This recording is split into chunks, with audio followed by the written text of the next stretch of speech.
제자의 조건. 누가복음 14장 28절. 너희 중에 누가 망대를 세우고자 할진대 자기의 가진 것이 준공하기까지에 족할는지 먼저 앉아 그 비용을 계산하지 아니하겠느냐. 주님께서 말씀하시는 비용이란 우리가 치를 것이 아니라 주님이 치르실 비용입니다. 그 비용은 나사렛에서의 30년 생활이고 3년간의 공생의 기간 중에 받으신 비방과 미움이며 겟세마네 동산에서 겪으신 말할 수 없는 깊은 고통이요 마침내 갈보리에서 당하신 십자가의 죽음입니다. 십자가 사건은 모든 시간과 영원히 접목하는 순간입니다. 예수님께서는 이와 같은 비용을 계산하셨던 것입니다. 사람들은 마침내 그분을 향해 이 사람이 역사를 시작하고 능히 이루지 못했다고 말하면서 비웃지 못하게 될 것입니다. 주님께서 제자가 되기 위한 조건으로 말씀하신 것이 누가복음 14장 26절, 27절, 33절인데 그 의미는 주께서 주의 위대한 나라를 세우는 데 사용하실 사람들은 주께서 이미 모든 비용을 다 지불해 놓으신 자들이라는 것입니다. 물은 내게 오는 자가 자기 목숨까지 미워하지 아니하면 능히 내 제자가 되지 못하고 누가복음 14장 26절. 주님께서 주님의 나라에 사용하실 수 있는 유일한 사람들은 이 땅에서 다른 그 어떤 것보다 오직 주님을 인격적, 열정적, 헌신적으로 훨씬 더 사랑하는 사람들입니다. 제자의 조건은 엄격하지만 영광스러운 것입니다. 우리가 수고하여 세운 것들은 하나님에 의해 점검될 것입니다.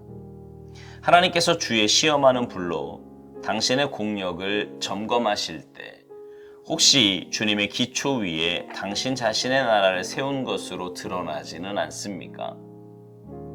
보통 자신의 기업을 세우려는 때는 대규모의 놀라운 사업들을 이루는 때이며 이때 주님을 위해 일한다고 하지만 사실 함정이 있습니다.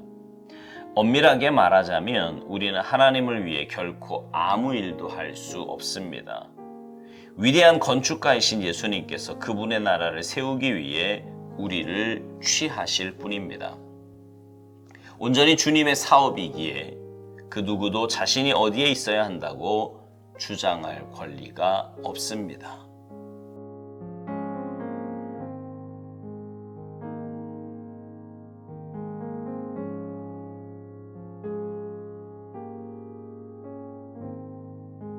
무슨 일이든요. 중요한 결과를 원할 때면 그 일에 앞서 치밀한 계획을 세우게 됩니다. 큰 건물을 완성하기 위해서는 완벽에 가까운 설계도와 그에 따르는 재료들, 인부들, 공사기간 등 많은 것들을 준비하게 됩니다. 사업을 하는 것도 그렇고요. 작은 영업장 하나에도 계획은 반드시 있어야 하는 거예요. 그리고 그 계획에 따른 지불 비용은 그 계획을 훌륭한 결과물로 만들어내기 위한 필수 요소입니다. 아담이 범죄하여 타락한 이후에, 아니 그 이전 창세 전부터 하나님은 우리를 향한 놀라운 계획을 세워 놓으셨습니다. 바로 죄로 인해 타락한 인간을 구원하시기 위한 하나님의 구원 계획이었습니다. 그리고 그 구원 계획대로 주님은 이 땅에 오셨고 이 땅에서 약 33년의 기간을 보내시면서 구원의 완성을 위해 시간을 보내셨습니다. 오스왈드 목사님은 이것을 주님이 치르신 비용이라고 했습니다. 공생애 이전의 30년 생활, 공생애 3년, 겟세마네의 고통과 갈보리 십자가의 죽음, 이 모든 것이 주님이 치르신 비용이라는 것입니다. 사람들이 보기에 예수님은 실패한 것 같았습니다. 역사를 시작했지만 죽음으로 끝난 실패자로 보았던 겁니다. 하지만 주님은 부활하셨고 부활의 첫 열매가 되심으로 구원의 완성을 이루셨습니다.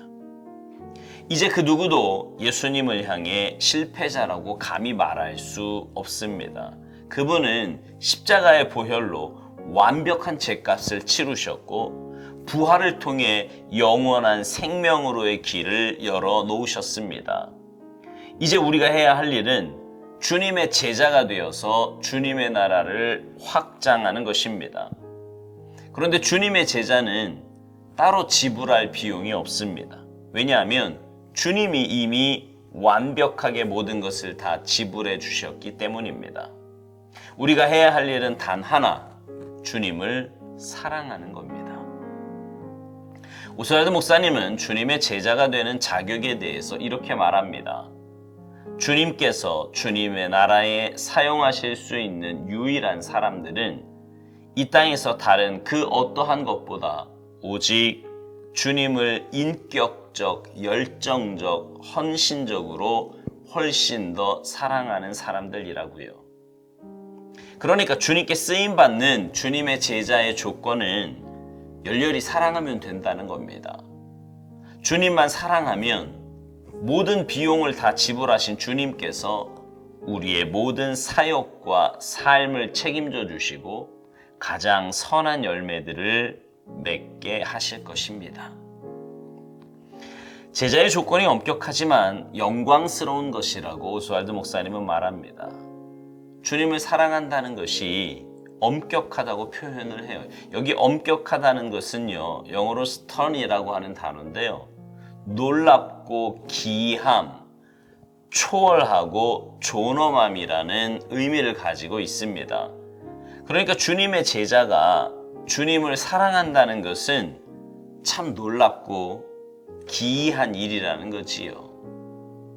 주님을 사랑하는 것이 자기 마음대로 되는 것도 아닐 뿐더러 인간의 언어로 다 표현할 수 없는 신비이기 때문입니다. 그리고 그 조건은 영광스러운 것입니다. 생각해 보세요. 온 우주 만물의 주인이신 그분의 제자가 되어서 주님의 사역에 동참하며 하나님 나라를 확장하는 일에 쓰임받는다고 하는데 이것보다 더 귀하고 영광스러운 일이 어디 있겠습니까? 우리 이 땅에 살면서 다른 무엇보다 주님 사랑하는 일에 힘써야 합니다.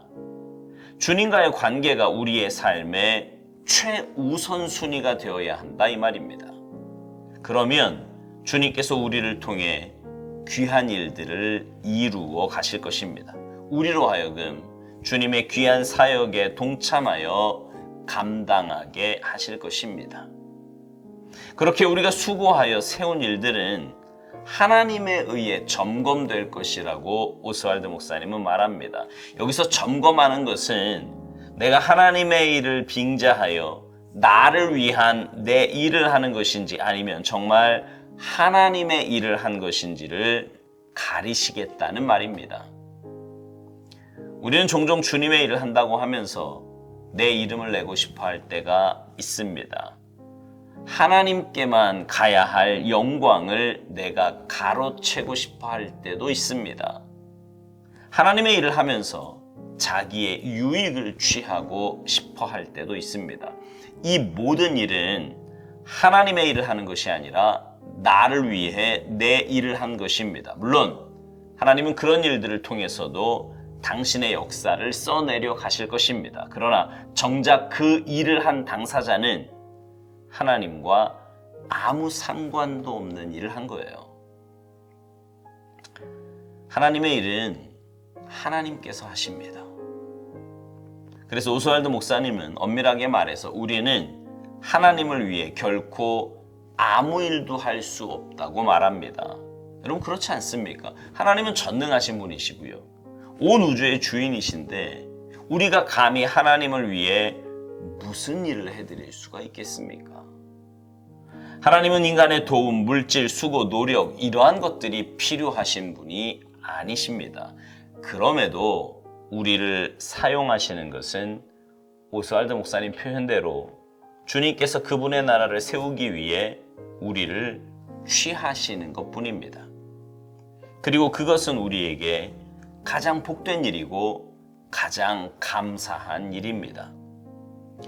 오스왈드 목사님은 묵상 맨 마지막에 이런 말을 했습니다. 온전히 주님의 사업이기에 그 누구도 자신이 어디에 있어야 한다고 주장할 권리가 없다고요. 저는 이 부분을 보면서 주님 이 땅에서 사역하신 때를 생각해 봤습니다. 주님은 역시 전능하신 분이셨습니다. 그 전능하신 주님이 이 땅에 사시는 동안 자신의 안일과 유익을 위해서 그 전능성을 한 번도 사용하신 적이 없었습니다. 40일 금식 후 마귀가 돌로 떡덩이가 되게 하라고, 그래서 줄인 배를 채우라고 했을 때도 주님은 말씀으로 거절하셨습니다.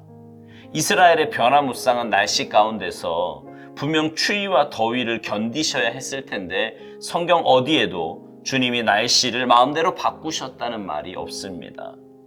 마지막 순환 때에 주님 말씀대로 12영이나 더 되는 천사를 동원해 모든 것을 완벽하게 장악하실 수 있으셨음에도 어린 양과 같이 그 모든 고난과 아픔을 몸소 당하셨습니다.